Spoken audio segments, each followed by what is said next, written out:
Bon, bonjour. Nous allons démarrer avec notre formation en ligne et il y a d'autres membres qui sont dans la salle. Rapidement, nous allons démarrer. C'est une séance introductive. Et voilà. L'intitulé de notre formation, c'est les droits de l'homme et libertés fondamentales. Les droits de l'homme et libertés fondamentales. Nous allons essayer d'expliquer en termes d'introduction ce qu'on va faire. Il s'agit d'une formation en droits de l'homme. Les droits de l'homme est très vaste. C'est un droit qui est attaché à nos vies. Un droit qui nous permet de faire face aux situations que nous rencontrons. Et c'est comme ça que nous avons pensé, en termes de plan, avoir les points suivants. Nous allons commencer par une introduction. Et après l'introduction, viendront 4 chapitres. Donc, l'introduction, outre l'introduction, nous aurons 4 chapitres, dont les concepts. Les concepts, il y aura plusieurs concepts qu'on va développer qui ont trait avec les droits de l'homme et libertés fondamentales. Ça, c'est le premier chapitre, les concepts en général. Mais à côté de ces concepts, nous allons aussi parler de notre chapitre qui est très important, l'histoire des droits de l'homme et libertés fondamentales. Et en troisième position, c'est la procédure judiciaire. La procédure judiciaire. Donc, je rectifie, on aura plutôt 3 chapitres, dont les concepts, qui est le premier. Deuxième, c'est l'histoire des droits de l'homme et libertés fondamentales. Et en troisième position, c'est la procédure judiciaire. Je vais m'expliquer, mais nous allons d'abord commencer par l'introduction pour avoir l'aperçu sur ce qu'on est en train de faire. Mais c'est quoi les droits de l'homme? Les droits de l'homme, il s'agit d'une protection. Une protection qui est attachée à la vie humaine. Une protection qui est attachée à la dignité de l'homme. Nous sommes dans la société, il y a un principe de droit qui dit ubi societas ubius, c'est-à-dire là où il y a la société, il y a également les droits. Mais comment l'homme ou l'humanité qui vit dans la société doit être traité? L'être humain a une valeur. Mais comment protéger cette valeur de l'homme qui est incomparable, inestimable même en termes d'argent? Vous allez constater des bavures. Parfois, il y a même des bavures policières. Il y a des bavures dans les arrestations. Il y a le bavure dans la manière d'interpeller les gens. Il y a le bavure dans la procédure d'exécuter même des mandats. Mais comment faire? On doit limiter du bavure. Dans l'ancien temps, il y avait ce qu'on appelait la vengeance privée. La vengeance privée, c'est cette procédure-là qui permettait aux personnes lésées, aux victimes d'un fait ou d'une infraction, de se faire justice. Et comprenez, quand quelqu'un se fait justice, il n'y a aucune règle de droit qui est respectée. Parce qu'il s'en tient à ce qu'il a subi comme préjudice. Et le degré de réparation parfois ne sera pas proportionné à l'acte commis ou sinon au fait réel tel qu'il prétend être victime. C'est comme ça que dans l'ancien temps, sous l'empire du code civil, plutôt sous l'empire du code civil livre premier même, et même l'ancien droit pénal européen, il y avait beaucoup d'irrégularités. Il y avait ce qu'on appelait l'injustice. La justice était injuste. Il y avait l'irrationalité. Qu'est-ce qui s'est passé? On condamnait même les bêtes, les animaux. Mais ici, on ne saura pas condamner une bête. Actuellement, le fait qu'une bête a préjudicié quelqu'un va retourner sur son propriétaire. C'est pourquoi vous verrez le code pénal parle parfois de la divagation d'animaux domestiques. Lorsqu'on laisse nos animaux vaquer librement alors qu'ils devaient être encadrés. Mais tel n'a pas été le cas dans l'ancien droit pénal européen. On condamnait n'importe qui. Il y avait l'injustice. Il y avait même ce qu'on appelait la marque. Pour les lecteurs de la Bible, vous verrez, la peine qu'on a prévue pour Jésus, c'était la peine de mort, en réalité, bien qu'on n'a pas le crucifié. En réalité, c'était pour le tuer. Mais qu'est-ce qui s'est passé? On dit non, il faudrait lui faire porter la croix qui pesait. Il faudrait le fouetter. Il faudrait le blesser. Il faudrait l'humilier. L'arracher même les vêtements. Les déchirer les vêtements. C'est ça ce qu'on appelle les supplices. En fait, les supplices, ce sont des souffrances qui accompagnent l'exécution d'une peine. Mais c'est irrationnel. C'est pourquoi j'ai dit l'ancien droit pénal européen était irrationnel. Il y avait l'irrationalité dans l'exécution de décisions. Mais il y avait aussi l'injustice. C'était un droit injuste. Pourquoi? Parce qu'on condamnait suivant les statuts. Et vous verrez à l'époque, leur code pénal, comment on écrivait, quiconque, suivant l'état social. Voilà, il y avait déjà la discrimination. C'est-à-dire, quand on vous poursuit pour une même peine, une même infraction plutôt, j'allais dire. Vous êtes pauvre, on vous poursuit au même moment qu'un riche. Pour une même infraction, vous ne serez pas exécuté de la même manière. Les riches seront exécutés directement. Il n'y aura pas de supplice. Il n'y aura pas de souffrance qu'on va ajouter comme matabis dans l'exécution de la peine. Mais quand on est pauvre, on fait associer, on fait accompagner l'exécution de votre peine avec ce qu'on appelle les supplices, les souffrances liées au corps. Tel a été le cas pour Jésus-Christ dans la Bible. Les supplices. Et il y avait ce qui était plus grave encore. Dans cet ancien droit pénal européen, les pères avaient le droit de vie sur ses esclaves et sur ses enfants. Imaginez, un père, il se réveille le matin, il dit je ne veux pas que cet enfant existe parce que c'est mon enfant. Et on le fait. Personne ne va le poursuivre parce que c'est un droit collé à lui. C'est son droit privé. Il a ses esclaves, ses serviteurs, il dit bon, aujourd'hui je veux qu'on tue tel esclave. C'est pourquoi quand vous vous souvenez, même ici chez nous au Congo, il y avait dans certains villages où on enterrait les chefs coutumiers avec les esclaves en vie. Tout ça, ce sont des bavures. On a touché au droit sacré de l'humanité qui doit être protégé, qui doit être sécurisé. Et c'est dans ce contexte que nous avons pensé vous donner cette introduction pour vous mettre à la page, vous introduire dans le bain de cet enseignement ou de cette formation. Voilà de manière ramassée l'introduction liée à notre formation. Si vous avez des questions, vous pouvez poser. Sinon, nous prenons rapidement les premiers chapitres.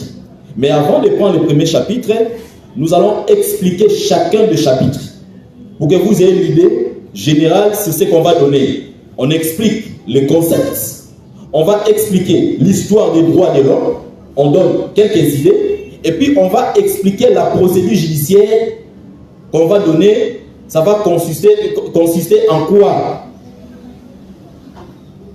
Je vous retourne la parole si vous avez une question, une observation par rapport à l'introduction telle que nous avons présentée.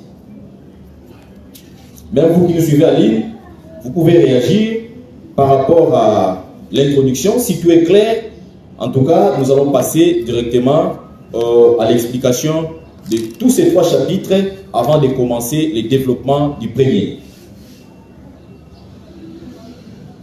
Oui. Merci, Président, pour la parole. Concernant la définition. Micro. Merci, Président. Oui. Comment il y a une définition à droit de l'homme? Nous avons dit ceci. On n'a même pas encore donné la définition des droits de l'homme.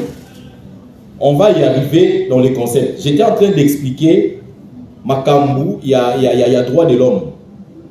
Les droits de l'homme, c'est un droit lié à la vie humaine. Parce que la vie humaine est sacrée. Et cette vie doit être protégée. Maintenant, pour que la vie soit protégée, il faudrait qu'il y ait l'accompagnement des droits. J'ai expliqué l'ancien droit pénal européen, comment il y avait l'injustice, comment il y avait l'irrationalité des peines. On condamnait même de bêtes. S'il faut que j'aille même plus loin, il y avait même la marque. Lorsque quelqu'un est voleur, on l'arrête, on le coupe la main. Comme ça, quand il va se promener, on dit Tala Moïbié. On l'arrache le nez, on le coupe l'oreille. C'était la marque. Et c'était aussi irrationnel. Pourquoi? Parce que on condamnait aussi les bêtes. Mais aussi, l'irrationalité de cet ancien droit pénal européen, c'est parce qu'on pensait que c'est la victime qui a raison. Quand une personne se présente devant la justice, on dit voilà, puisque elle est venue en premier lieu, voilà, c'est lui qui a raison. Et parfois, on soumettait les accusés dans des épreuves superstitieuses. On vous dit, parce qu'on t'a accusé, si tu estimes que tu es innocent, plonge ta main dans cette eau bouillie à 100 degrés. Si tu ne te brûles pas, c'est que tu es innocent. On prend un barre de fer, on chauffe ça à 100 degrés, on vous dit touche. Si tu es innocent, tu ne vas pas te brûler. C'était ça l'irrationalité. Donc, j'étais en train d'expliquer d'abord ça. Je n'ai même pas encore donné la définition, parce que la définition va venir dans les concepts, ce qui fera l'objet du premier chapitre, qu'on va développer tout à l'heure. C'est bon? Merci. Et voici les chapitres tels que prévu. Nous allons parler de concepts, les concepts des droits, comme premier chapitre. Mais en ce qui concerne les concepts, il y a plusieurs concepts. Ici, les concepts, je n'ai pas encore commencé à donner, je donne des grandes lignes hein, pour avoir la persistance sur ce qu'on va donner. Dans les concepts, nous allons expliquer tous les termes, sinon plusieurs termes des droits, pour vous mettre à la page. On va expliquer plusieurs termes. Tel terme signifie ça. On explique tel terme en tel sens. Tel terme existe parce que voici le fondement. Et ce sont ces termes-là que les personnes initiées utilisent.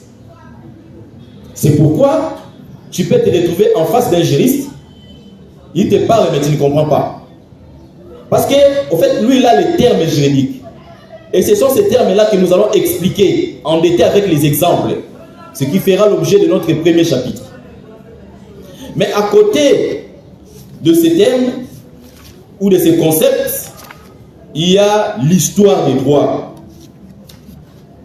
J'ai essayé de scripter un tout petit peu cette histoire lorsque j'étais en train d'expliquer l'introduction. Où est-ce que l'histoire a commencé? Vous verrez que même au début, l'État n'avait pas un sens politique. On ne savait pas comment sécuriser les individus. Mais quand vous recourez maintenant au droit constitutionnel, vous verrez il y a une théorie développée par l'auteur Nicolas Machiavel où il a parlé du Léviathan.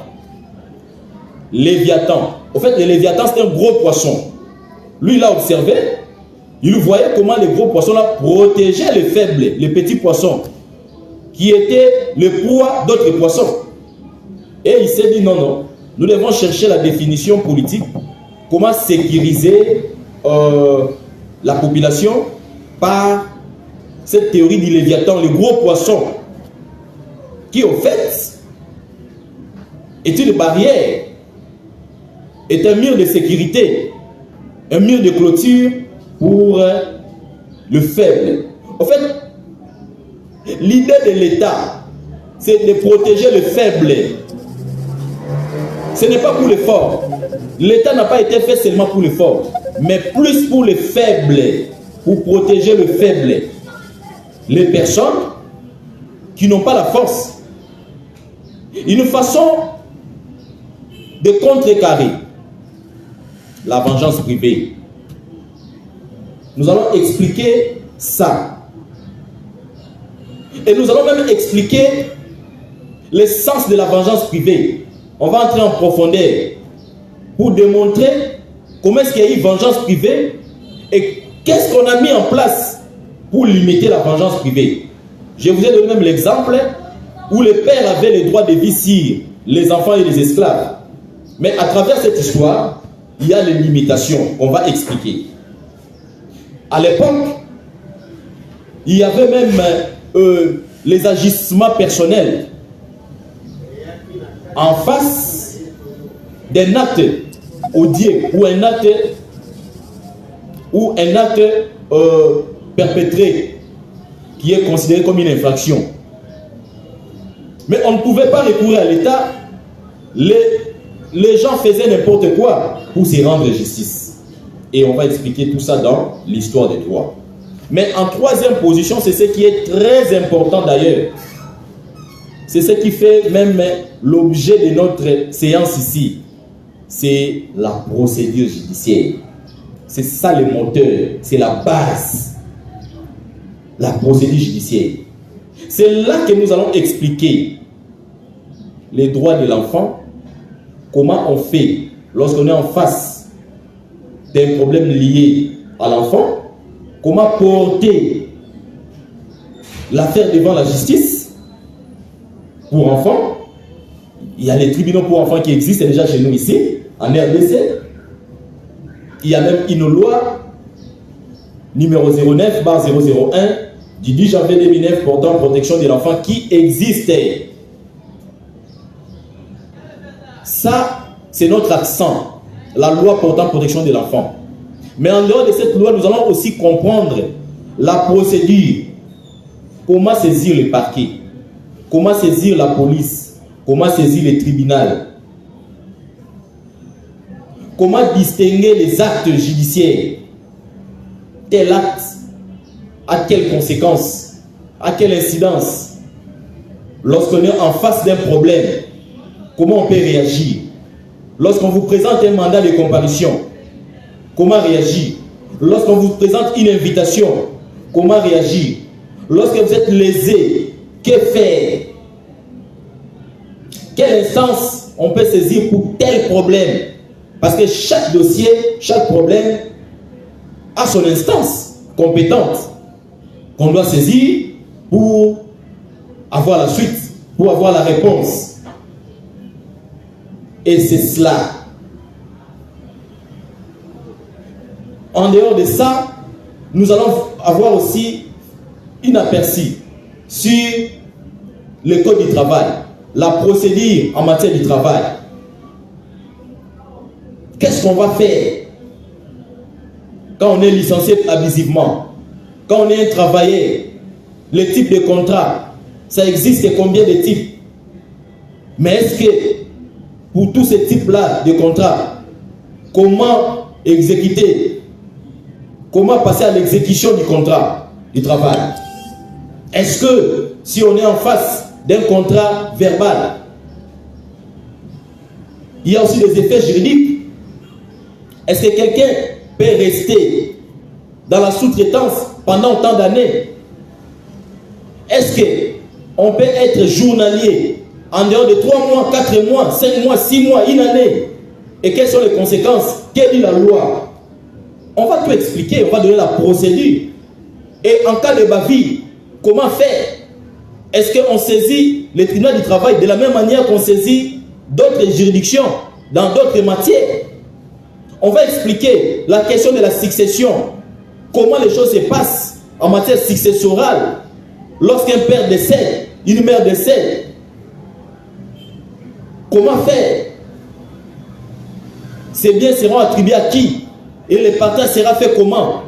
Donc c'est ça le contour de la procédure judiciaire qu'on va étudier. Et donc c'est ça même la base, le fondement de notre formation ici. Mais laissez-nous démarrer par le premier chapitre. Les concepts fondamentaux des droits de l'homme. Comme nous l'avons dit tantôt, il s'agit ici de termes qui justifient l'existence du droit, les droits de l'homme.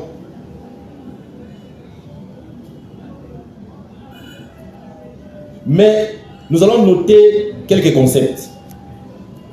On commence, comme on parle des droits de l'homme, nous devons expliquer mot à mot. On prend les concepts de droit.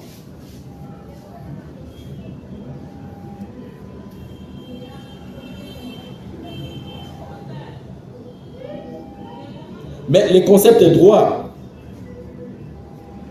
c'est un concept qui ressemble à un objet scientifique non identifié même, qui est parfois difficilement identifiable, cet objet-là, scientifique, le droit. C'est vague, non? Les gens vont parler des droits. C'est mon droit. J'ai droit. Mais il y a un fondement. Le droit. C'est flou. Et c'est comme ça que ça demande l'intervention pour expliquer les droits. Ce sont les attributs qu'on a, le pouvoir qu'on a sur une chose, sur une personne. Vous verrez, on vous dit, voilà, j'ai droit sur mon enfant. Et lorsqu'on marie mon enfant, en tant que père, en tant que mère, j'ai droit. Ce sont des prérogatives, des avantages qui vous sont reconnus.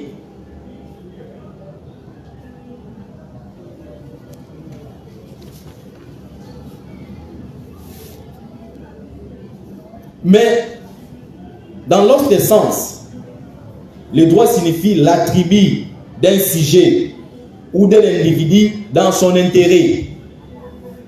L'attribut qu'on a qui ouvre la porte à un intérêt personnel, qui vous permet de jouir d'une chose, comme je l'ai dit ici.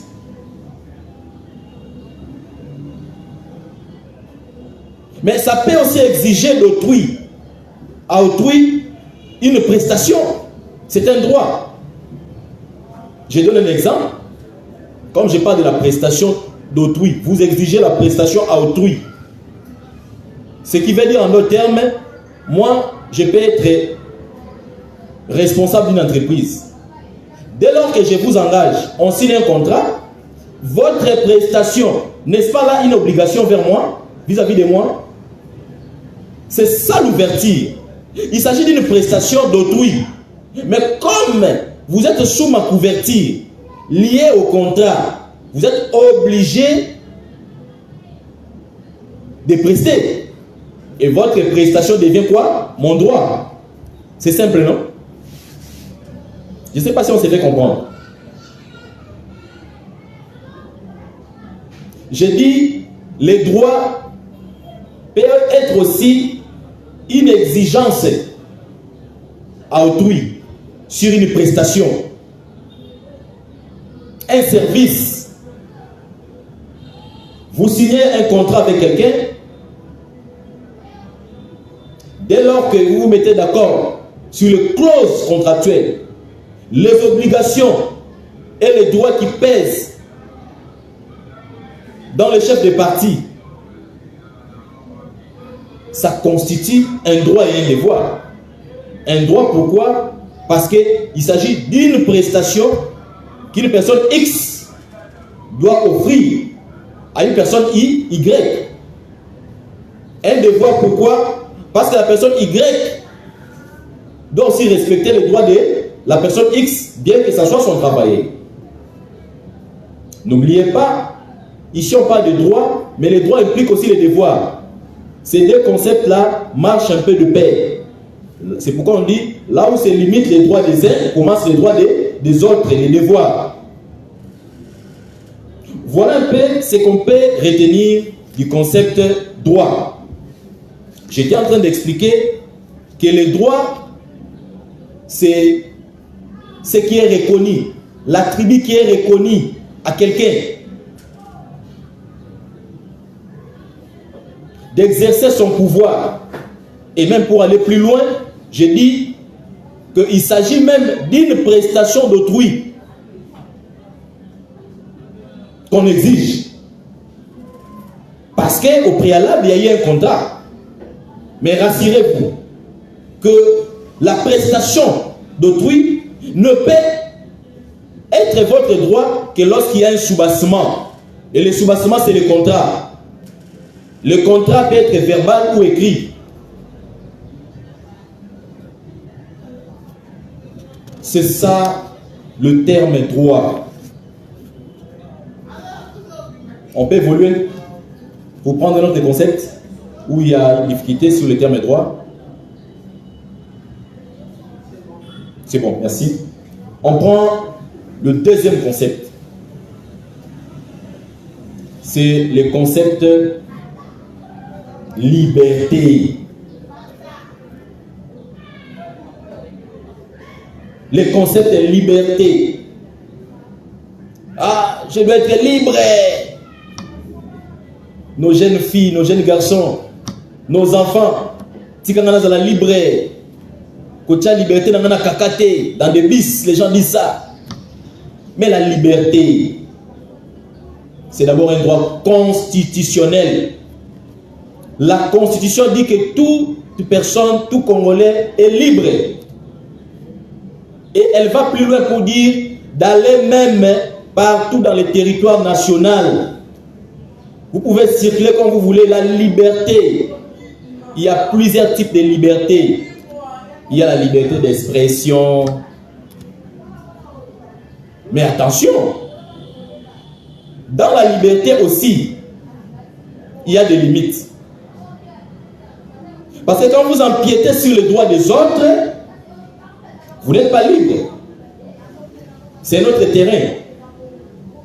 La liberté vous permet de faire tout ce que vous voulez, mais en respectant la barrière, la limite des autres, les droits des autres. On est libre. Mais ici, cette liberté nous permet de respecter les droits d'autrui. La liberté nous permet d'exercer nos droits. Mais attention, la liberté aussi, notre liberté, comme l'intitulé du cours ou de la formation, la liberté peut aussi être contrainte par des mesures de sécurité. Je vous donne un exemple. J'ai dit ici tantôt que la Constitution nous donne le pouvoir de circuler librement partout dans les territoires nationaux, sans condition. Mais à un certain niveau, souvenez-vous, lorsqu'on parle de bouclage, On dit voilà, on va boucler ces quartiers. Vous qui avez l'idée de sortir à 6h, à 5h, 4h, puisque c'est votre attribut, c'est votre droit qui est lié à votre humanité, à votre sens, on vous contraint de ne pas sortir. C'est ça aussi les limites des exceptions. Mais attention, quand vous exercez les exceptions, il faudrait que ça soit juste. Il faudrait que ça soit justifié.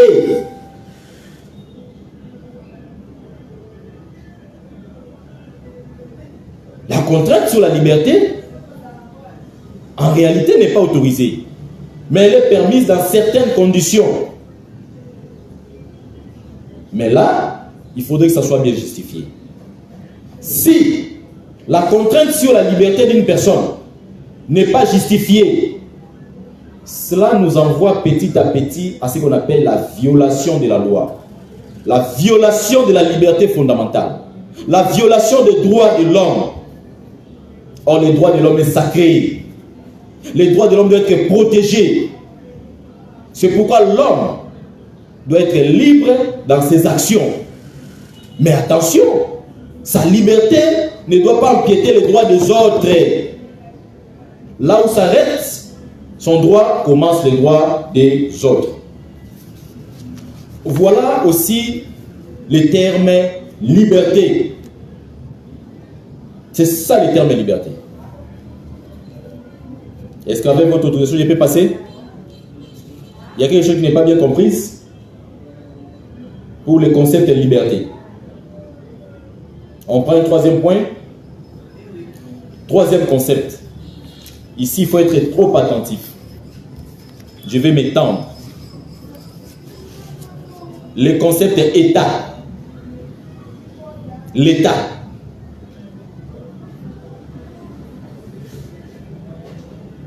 Mais il y a la confusion. Les gens disent voilà.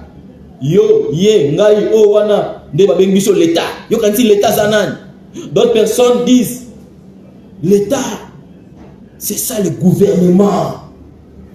C'est le gouvernement. D'autres par contre disent l'État, c'est la justice. Ce sont les interdits. Quand on vous dit ne faites pas ça, c'est ça l'État. D'autres disent encore que l'État, quand on dit l'État, c'est un bien qui appartient à tout le monde. Nous allons expliquer l'État, sa constitution, ses composantes. Et là, nous du moins, on va sortir de cette ignorance. Il y a certains qui donnent une bonne explication, mais d'autres définissent l'État tel qu'ils veulent. Mais nous, on ne va pas définir l'État de cette manière-là. On va prendre d'abord les composantes du droit, plutôt de l'État. Pour bien comprendre le terme État, il faut d'abord expliquer les composantes. En ce qui nous concerne, ce que nous devons retenir, c'est que l'État est composé de 4 parties. Tout ça, c'est déjà pour qu'il y ait la lumière autour de ceux qui disent haut et fort, voilà, l'État c'est le gouvernement, l'État c'est la justice, l'État c'est qui que ce soit. Mais déjà là, nous devons comprendre que l'État a 4 composantes. La première composante de l'État, c'est la population. Je vais d'abord énumérer. La population. La deuxième composante, c'est les territoires.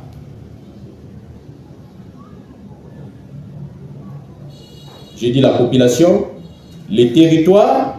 Troisième composante, c'est les gouvernements. Voilà, d'autres expliquaient même que l'État c'est le gouvernement. C'est une confusion, parce qu'il y a d'autres composantes. Ce sont les 4 composantes-là qui forment l'État. J'ai dit la population en premier lieu, les territoires, les gouvernements, et en 4e et dernière position, nous avons la souveraineté. la souveraineté. Ce sont là les 4 composantes de l'État. Je réponds, il y a la population, les territoires, le gouvernement et la souveraineté. C'est bon? On prend la première composante, la population. Mais la population est constituée de l'ensemble des individus qui sont soumis à l'État par ce qu'on appelle les liens juridiques et politiques, des nationalités. La population est constituée de l'ensemble des individus et politiques. C'est ce qu'on appelle la population. Mais attention, il ne s'agit pas seulement des liens simples, juridiques et politiques, mais c'est les liens juridiques et politiques de la nationalité.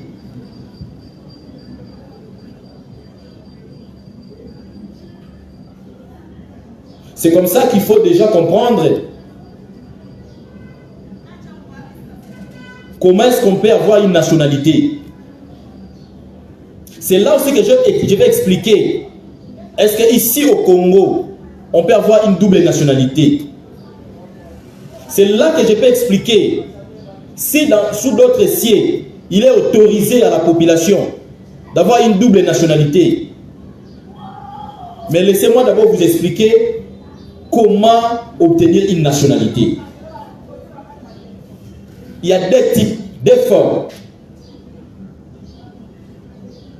La première forme qui permet à une population d'avoir une nationalité, parce que nous avons insisté que le lien est juridique et politique, mais qui est soumis à quoi? À la nationalité. Parce que les simples liens juridiques et politiques ne constituent pas ce qu'on appelle la population. Mais pour être une population, en dehors du fait qu'il y ait les liens politiques et juridiques, mais il faut que ça soit collé à quoi? À la nationalité. Et il y a 2 formes de nationalité. Comment acquérir une nationalité?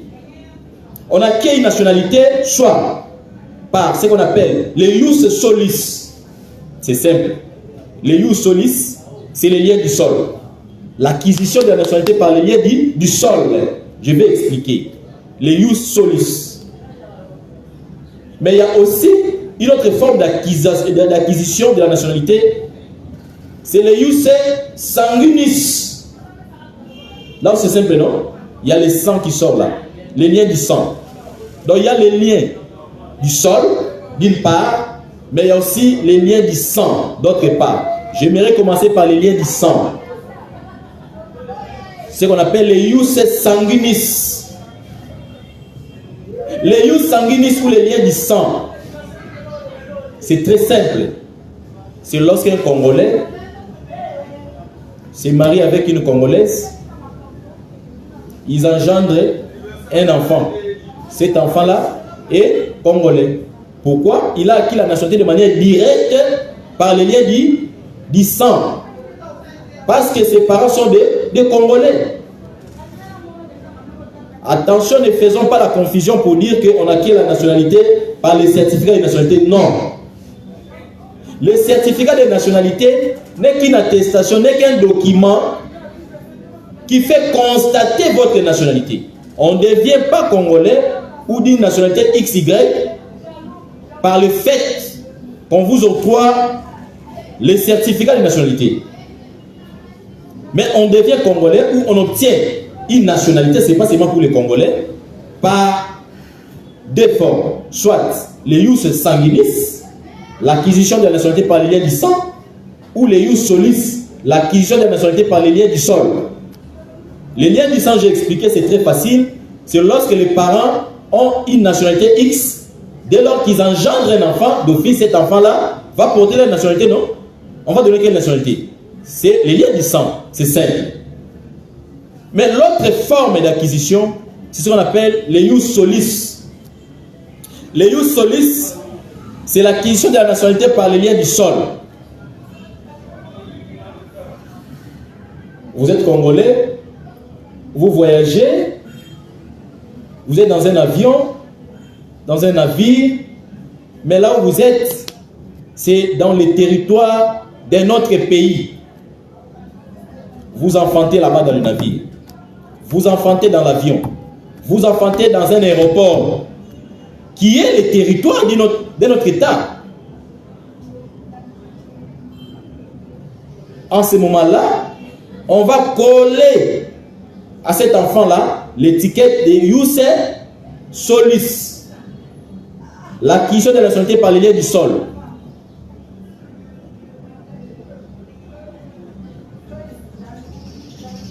Mais il y a aussi une façon qu'on appelle la naturalisation. La naturalisation, c'est quand quelqu'un veut changer de nationalité. Vous étiez Congolais au départ, il dit bon, moi je vais devenir français, je vais devenir américain, je vais devenir italien, c'est cela. Mais attention, chez nous au Congo, notre constitution n'admet pas, comme sous d'autres sièges, les doubles nationalités. La double nationalité plutôt, j'allais dire. La double nationalité est interdite. C'est-à-dire, il est même des principes que vous perdez votre nationalité congolaise dès lors que vous choisissez une autre nationalité étrangère. Et donc la nationalité congolaise n'est pas concurrente. C'est ça la spécialité de la nationalité congolaise. Mais dans d'autres pays, on accepte la double nationalité. Mais chez nous, on reste congolais. Si on change de nationalité, ce qui veut dire simplement qu'on renonce à la nationalité congolaise, on n'est plus congolais. Parce qu'on s'est naturalisé. C'est bon? La nationalité congolaise avait dit et in et exclusive, c'est ça les principes. La nationalité congolaise notée est in et exclusive, c'est-à-dire elle ne s'obtient pas concurremment avec d'autres nationalités.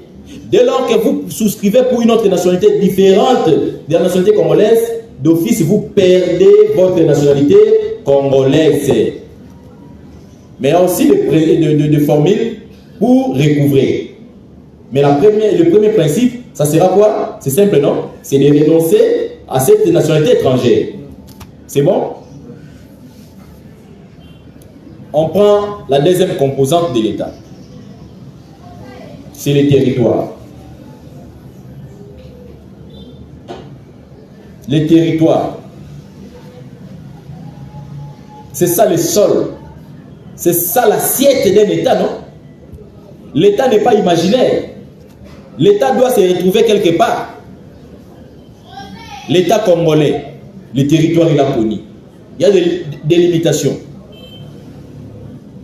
Il y a le fleuve Congo qui nous sépare avec le Congo-Brazzaville. De l'autre côté de Rwanda. De l'autre côté de tous nos 9 voisins. Dans nos frontières. Limitations. Mais c'est aussi un élément essentiel pour la sécurité juridique d'un État. C'est son territoire.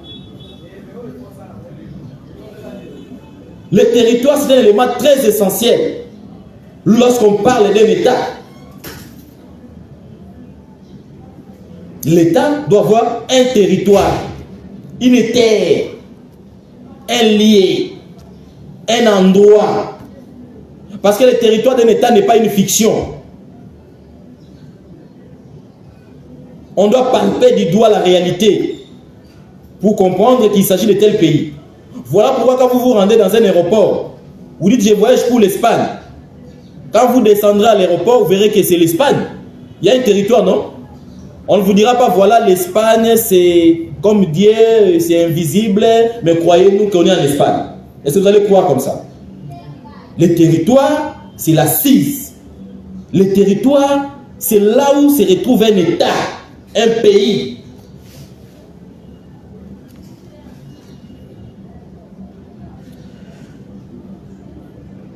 C'est bon? Mais je voudrais ajouter un petit point dans la population. C'est très important. C'est le volontarisme. Le volontarisme, c'est quoi? C'est simple. C'est le vouloir vivre collectif. Dans la population, il y a ce qu'on appelle la nation. C'est ce qui diffère avec l'État. On ne peut pas être État, on ne peut pas être nation, on peut être État, mais pour être nation, il faut qu'il y ait cet élément essentiel qu'on appelle le volontarisme. Le vouloir vivre ensemble, le vouloir vivre collectif. C'est ce qui manque dans d'autres pays. L'amour de nos compatriotes, le volontarisme, quand on veut vivre ensemble, quand on aime les prochains, c'est ça le sens.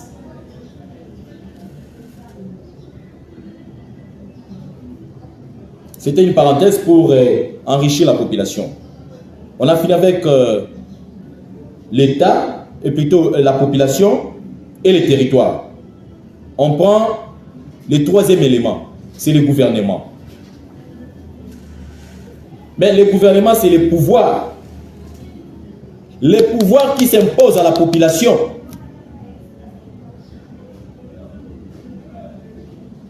Le gouvernement. C'est le pouvoir qui s'impose à la population, mais sur un territoire donné. Parce que notre gouvernement, des mamans soumises à des Judith, ne peut pas s'imposer en France, non? Il a son champ d'application dans son territoire national. Nos ministres peuvent voyager en tant que ministre tel, on va le respecter, il est tel ministre. Mais est-ce qu'il va donner des ordres là-bas dans d'autres pays? Il rentre chez lui, il peut sortir pour des raisons de coopération, mais s'il doit imposer son pouvoir, c'est dans son territoire. Le gouvernement.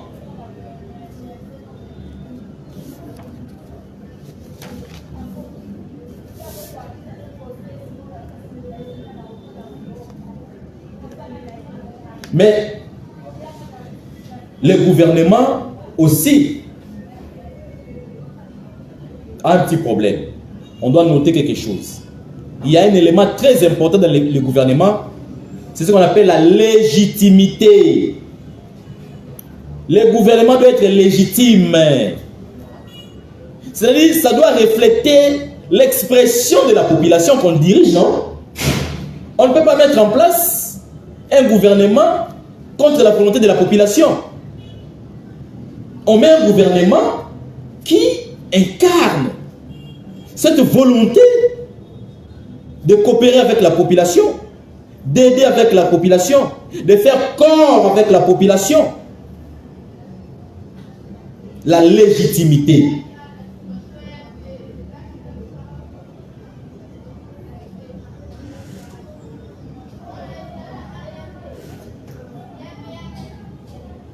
C'est bon?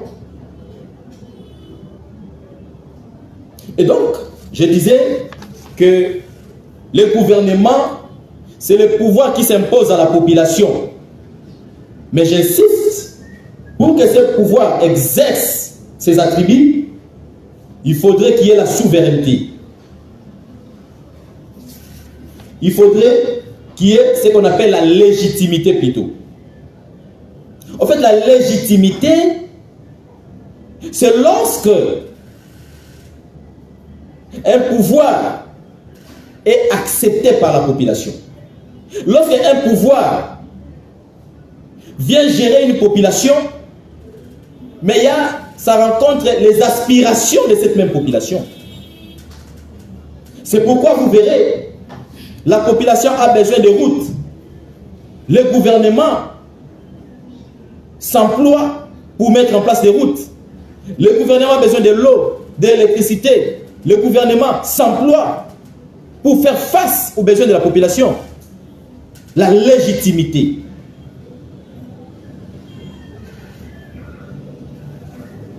Le gouvernement doit être aimé par la population. Le gouvernement ne peut pas être en opposition avec la population qu'on gère.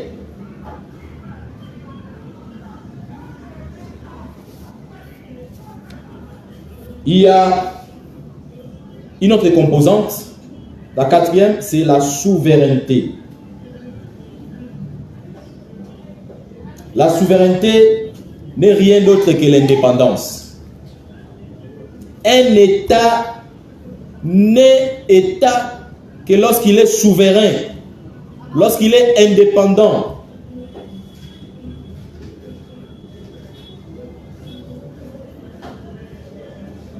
On ne peut pas avoir de pression extérieure. Les individus, les présidents d'autres États ne peuvent pas faire l'ingérence.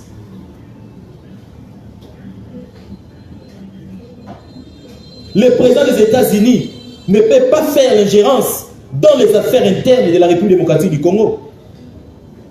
La souveraineté, l'indépendance. On reste pays, on reste État, parce qu'on a nos composantes, toutes les 4 composantes telles qu'on vient de citer. Pas d'ingérence.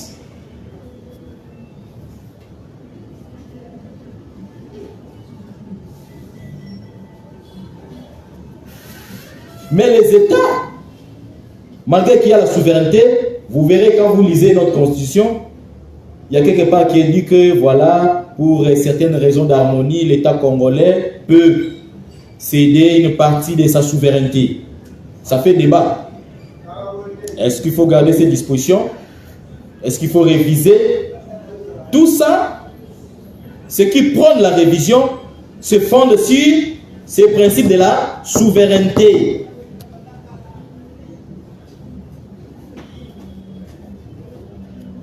Donc, nous avons parlé de concept État qui a 4 composants, en commençant par la population, les territoires, le gouvernement et la souveraineté. Nous prenons l'autre point, l'autre concept, c'est le concept de droit. C'est là qu'on cherchait la définition. Les concepts de droit. Voici la définition du concept de droit. Mais c'est une règle des droits. Donc le droit, c'est une règle de conduite. Une règle de conduite. Une norme juridique. Mais qui a un caractère général, abstrait et obligatoire.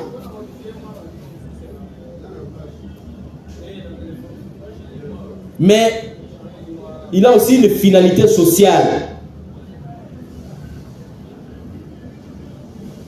Je disais que le concept de droit n'est rien d'autre que la règle de conduite.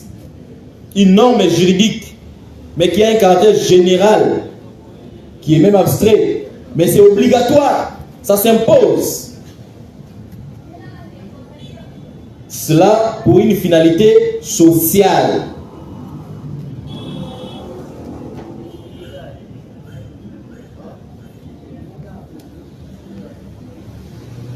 La règle des droits, ce sont des normes, des principes préétablis par les droits. On ne peut pas ôter la vie. C'est un droit. On ne peut pas gifler quelqu'un, administrer des coups et blessures. C'est un droit reconnu. Tout Congolais est libre de circuler. C'est un droit reconnu.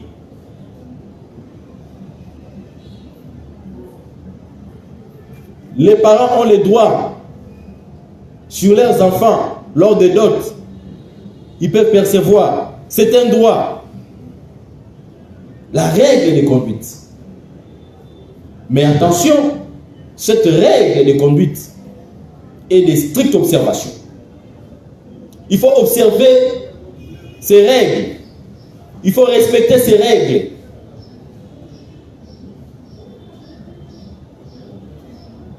En évitant d'empiéter celle des autres. La règle des droits. Mais ce sont aussi des règles qui sont coercitives. Pourquoi coercitives? C'est quand ça donne de la peine. Vous verrez le code pénal, c'est un code qui prévoit les peines et les infractions. C'est coercitif. Lorsqu'on viole un règlement, lorsqu'on viole une disposition, on vous punit. On dit il a commis telle infraction, coups et blessures, le vol. C'est un interdit. C'est ce qui ne vous est pas reconnu de faire. Coercitif. Mais ces règles des droits aussi sont permanentes. Elles sont permanentes, c'est-à-dire elles sont durables. Vous verrez par exemple notre code pénal date de 1940. Le code de procédure civile date de 1960, 59. Vous voyez? Ça dure. C'est permanent. De 1940.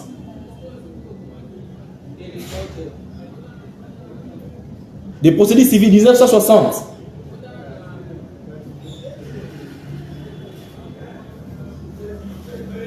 Mais c'est aussi des droits.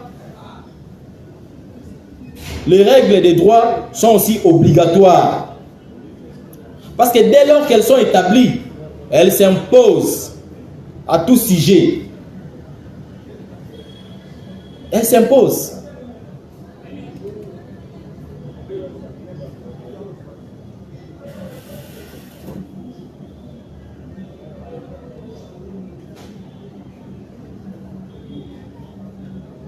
Mais ces règles des droits ont aussi une finalité sociale. La cohésion. C'est pourquoi on dit que le ministère public est le garant du bon fonctionnement de la justice. Lorsque on viole une loi, on doit rétablir la victime dans ses droits. La finalité sociale.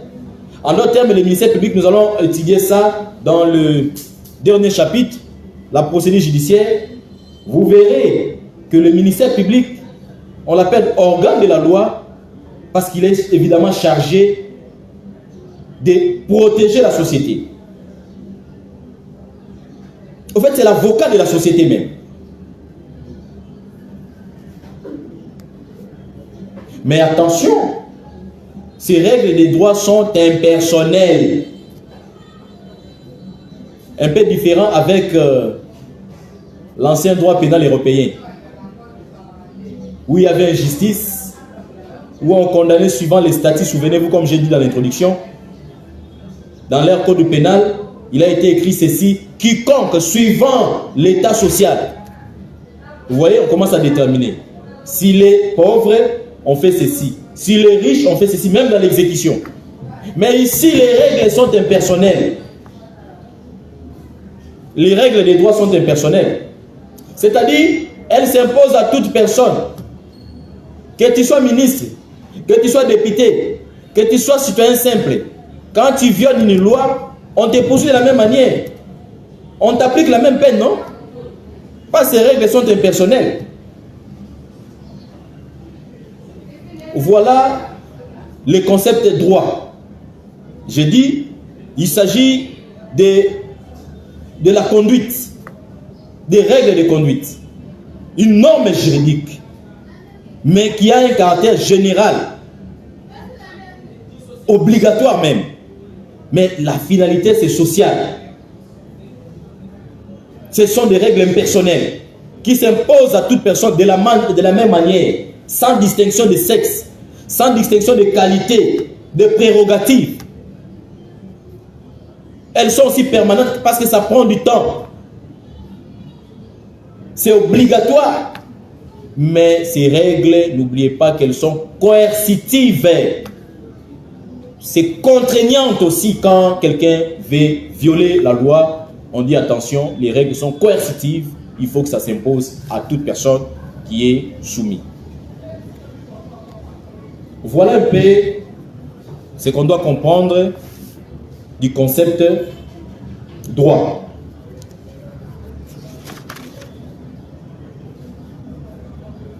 Est-ce que c'est bien? C'est bien compris? Mais nous allons prendre un autre point. Un autre concept, ce sont des traités. Vous entendez parler des traités, traités, accords internationaux, traités, accords internationaux, des conventions, tout ça, ce sont des traités. Mais on donne d'abord l'explication ou la définition du traité.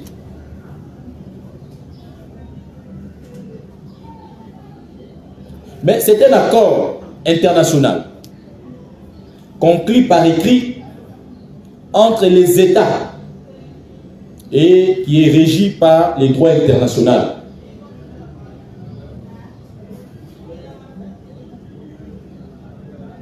C'est un accord international conclu par écrit entre États et régi par les droits internationaux.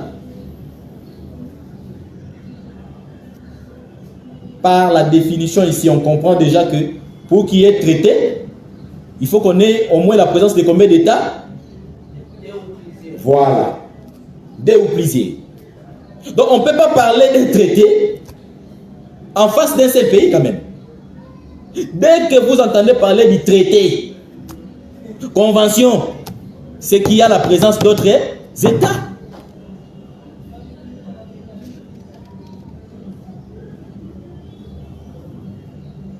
Mais ici, il y a ce qu'on appelle l'élément d'extranéité, l'élément extérieur. C'est pourquoi on recourt dans notre constitution pour dire on peut abandonner une partie de la souveraineté, ce qui fait débat. Pourquoi? Parce que dans un traité, d'abord vous concluez avec un autre État. Parfois ce qui est accepté chez vous, de l'autre côté, on n'accepte pas. Maintenant vous devez harmoniser. Alors, avant de signer ce traité-là ou accord international, vous devez d'abord harmoniser avec les droits internes. Puisque si le droit interne n'est pas harmonisé et que vous signez un accord, un traité international qui entre en contradiction avec votre loi interne, ça va poser problème d'exécution.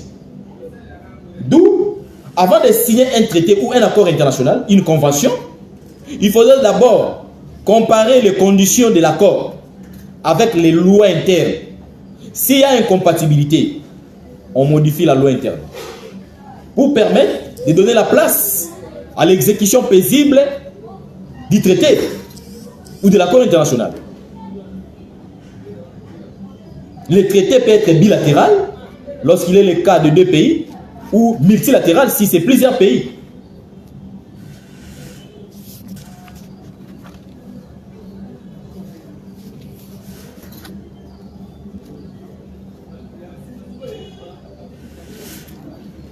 C'est bon? On prend un autre concept. Le concept droit international des droits de l'homme. Droit international des droits de l'homme.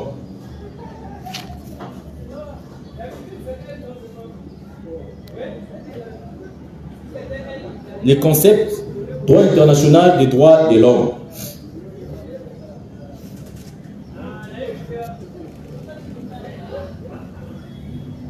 Mais ici, ce concept renvoie à l'adoption des règles juridiques des droits de l'homme.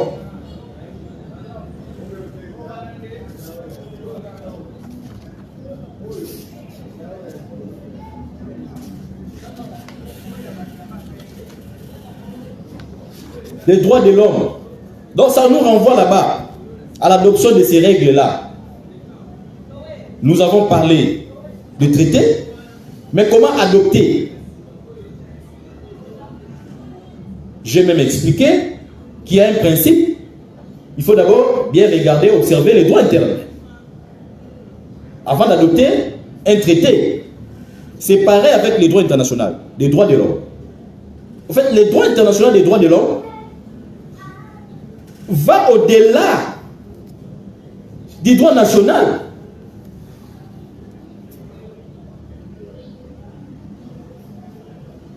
Ça protège les individus de manière internationale, sur le plan international. C'est pourquoi un Congolais peut voyager pour l'étranger. Les droits congolais ne s'appliquent pas à l'étranger, mais il y a quand même les droits internationaux de l'homme qui s'appliquent, parce que là on dit que la vie humaine est sacrée. Selon la Déclaration universelle des droits de l'homme, on ne peut pas ôter la vie d'un individu, même s'il n'est pas de votre État. C'est ça les droits internationaux des droits de l'homme. C'est-à-dire, on va au-delà du droit interne. On sort un peu, on quitte un peu notre territoire. Mais quand on sera à l'extérieur, est-ce qu'on ne sera pas protégé parce qu'on n'est pas dans notre territoire? Non, la réponse, c'est qu'on est protégé parce qu'il y a l'existence du droit de l'homme international, les droits internationaux des droits de l'homme. Et là, c'est adopté. Il y a la Charte universelle des droits de l'homme qui a adopté ça, qui est adopté par nous. Nous avons adopté cette charte. Et dès lors qu'on a adopté, ça s'applique à nous tous. Même si on est en dehors de notre territoire, on nous applique ça. La protection internationale.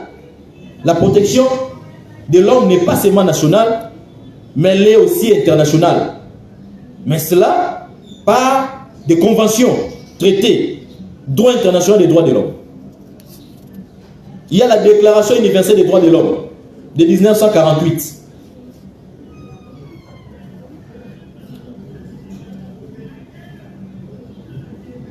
Il y a même le pacte civil politique international de 1966. Ce sont des instruments internationaux qui protègent l'homme partout où il se trouve, même s'il est en dehors de son territoire. Je parlais de traités internationaux. Il y a même ce qu'on appelle la Déclaration universelle des droits de l'homme de 1948. Il y a le pacte international de 1966 sur les droits politiques, civils. Tout ça, ça nous est applicable. Il y a même la Convention européenne des droits de l'homme. 1966.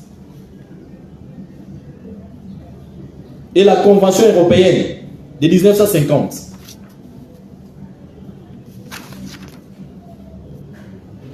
La Convention européenne des droits de l'homme qui est adoptée en 1950. Voilà même l'essence de l'élément d'extranéité que la garantie que les droits de l'homme offrent lorsqu'on est même en dehors du territoire national. C'est à travers ces traités-là, c'est à travers ces conventions. C'est ça la règle des droits. Il y a des éléments d'extranéité. L'objectif, c'est la protection de l'humanité. Mais on prend un autre concept. Les droits de l'homme. Voilà. Les droits de l'homme. Concept de droits de l'homme.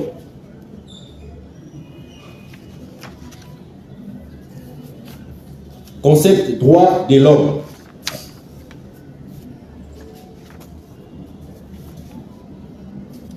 En fait, le concept droit de l'homme est très facile.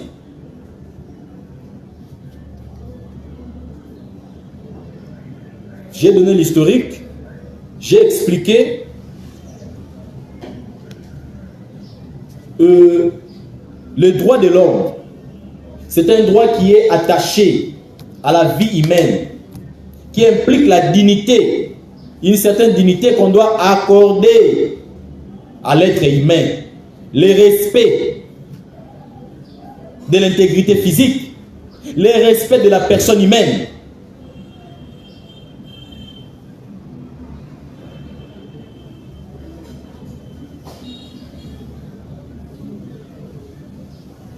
Mais il est à comprendre que ce respect parfois est bafoué. Mais le non-respect de cette norme, ça dégrade l'humanité, ça dégrade l'homme qui a une valeur supérieure sur tous les biens. Mais il y a un problème. C'est vrai, il y a des conventions. C'est vrai, il y a des traités. C'est vrai, il y a des lois internes. Mais il se pose des problèmes. Le respect de ces normes. C'est pourquoi chaque État devra tout faire pour protéger sa population. Que ce soit à l'interne ou à l'extérieur. C'est pourquoi vous verrez, il y a même des ambassades dans d'autres pays. En fait, ça représente l'État. C'est une façon de garantir la sécurité de la population, même au niveau international. Vous vous rendez en Égypte, vous verrez l'ambassade de la RDC. Cette représentation vise la sécurité. Mais on se pose la question, est-ce que dans la pratique, il y a la protection? Est-ce que les individus sont protégés comme il se doit? Nous disons non. En fait, les droits de l'homme n'est pas à confondre avec les droits des notaires de l'infraction. Les droits de l'homme, c'est un droit qui est reconnu à toute personne, qu'elle soit victime ou auteur. Mais le plus souvent, qu'est-ce qui se passe dans nos juridictions pour enfants? On protège plus l'enfant qu'on fait avec la loi. Mais la victime reste victimisée. Vous verrez, on poursuit un enfant qu'on fait avec la loi. La même loi dit, écoutez, il faut d'abord les remettre entre les mains des parents. Mais dans la pratique, on remet ses biens mots. Il ne reviendra pas. Et le dossier va rester comme ça. Dans l'entretemps, la victime souffre. C'est ce qu'on déplore. Les droits de l'homme, c'est l'ensemble. S'il y a protection, c'est pour toute personne. S'il y a des contraintes, on fait ça à l'égard de ceux qui ont contrevenu à la loi. Au regard des contrevenants, de la même manière, sans distinction. C'est ça les droits de l'homme. C'est une sécurité.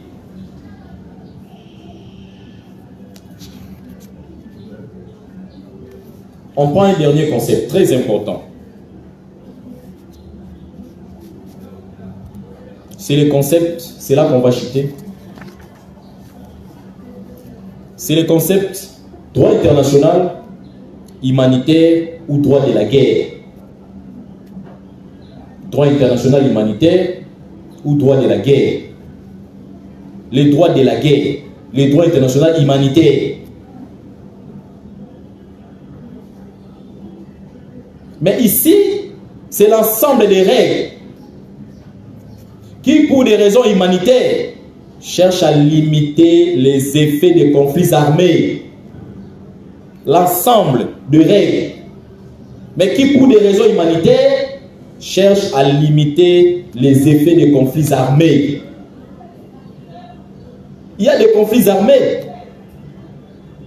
dans l'est de notre pays et ailleurs, dans d'autres pays. Il y a des conflits armés.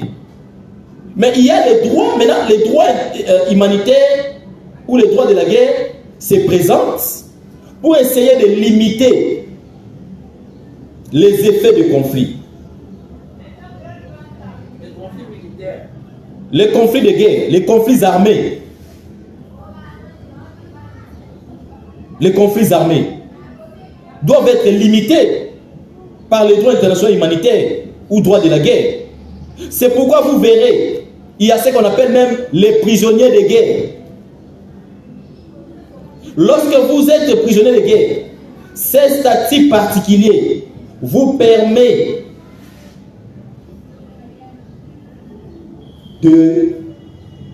d'être protégé. On ne peut pas vous tuer. On ne peut pas tuer un prisonnier de guerre. Il y a des zones qu'on ne peut pas toucher, telles que la Croix-Rouge. En droit de guerre, si la Croix-Rouge descend, il met ses limites. Il vous prend, on vous met là-bas. Déjà, on est en droit international humanitaire, droit de guerre. Personne ne peut venir là-bas. Parce qu'on suppose qu'en venant là, on touche aux droits humanitaires. On touche aux interdits. Papa Papi nous écrit, il dit qu'il est à l'église. Merci Papa Papi, nous sommes en train de poursuivre. Et donc, il faudrait que l'on protège ceux qui sont capturés, les militaires qui sont capturés. Il faut protéger les civils qui sont dans les zones de guerre. C'est pourquoi vous verrez, il y a l'UNICEF qui intervient. Il y a tant des organes ou des organismes internationaux qui interviennent pour aider, tant soit peu, les personnes qui sont dans des zones de guerre. Il s'agit bel et bien du droit de la guerre, mais le droit de l'homme sur le plan international. Donc quand vous touchez à la Croix-Rouge, vous touchez au droit international.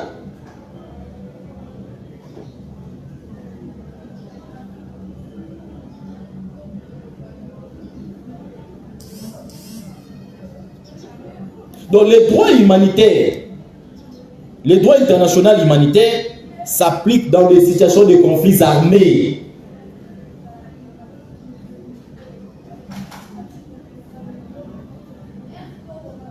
Et ça détermine maintenant, est-ce que tel pays ou tel autre a le droit de recourir à la force, à la violence.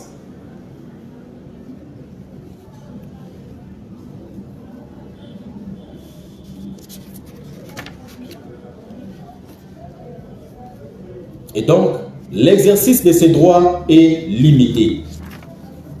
Voilà, nous avons parlé de concepts droits fondamentaux. On a expliqué qu'est-ce que les droits, l'ensemble des prérogatives reconnues à chaque individu. Nous avons insisté sur le fait qu'il y a plusieurs concepts, tels que le concept droit, il y a le concept liberté, où j'ai insisté pour dire que là où commencent les droits des autres, c'est là où se limitent nos droits.